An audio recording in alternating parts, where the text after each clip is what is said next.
There's a shroud of murkiness around the Saudi sheep deal, and hidden under the cloak is Foreign Minister Murray McCully. We'll talk about that. More than 900 pages of documents have been released, raising doubts about the legality of government's dealings with a Saudi businessman. 3 News political editor Patrick Gower joins me now. Paddy, good morning. Good morning, Paul. All right, let's talk the Saudi sheep deal, which went off the radar, of course, because other things cropped up. Now we've got these 900 pages. Most interesting thing to come out of those is what? Well, I think you've got there, you mentioned that there's some legal questions around the deal now, but looking closely at these documents, as I did yesterday, that isn't actually about the moral side of the deal. It's about transport, isn't it? It's about transport. It's about whether it was legal to fly these sheep over there or not. What does that even mean? How can it not be legal to fly sheep? Yeah, well, it was not legal to send sheep over there for slaughter. I guess they were worried that it wasn't legal to send sheep over there for breeding as they've gone over, but that was all sorted. So I think any headlines around that, whether there was questions about the actual legality of it, relate purely to the practicalities. Questions more about whether it was actually legal to pay or to give money to help pay off the Saudi businessmen are a completely different kind of thing.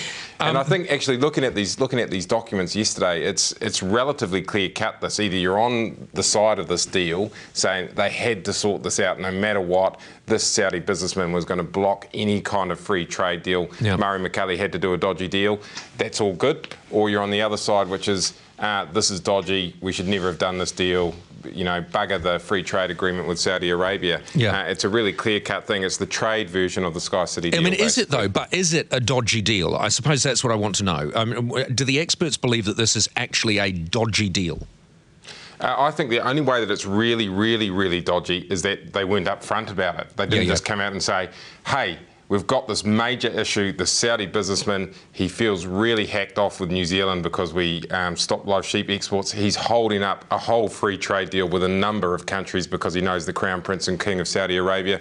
We've got to do something to fix this up. If they'd been upfront like that, this would really come back to being a moral issue. But the fact is, they kind of kept it under the carpet. That meant when it started to get exposed, it got messy. McCully's defence of it in some places hasn't been that great.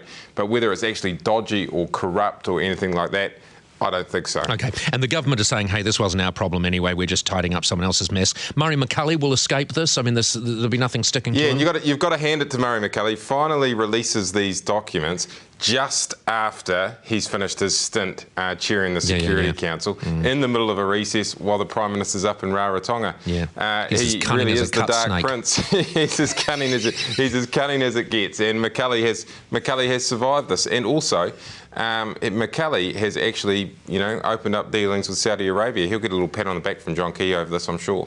All right, Amy Adams. I made the point earlier. Here's Amy Adams, the Justice Minister. I've got quite a bit of time for Amy Adams, but she's launching this discussion document about family violence. We lead the world in family violence. We lead the world in rates of child abuse. And today she's launching a discussion document.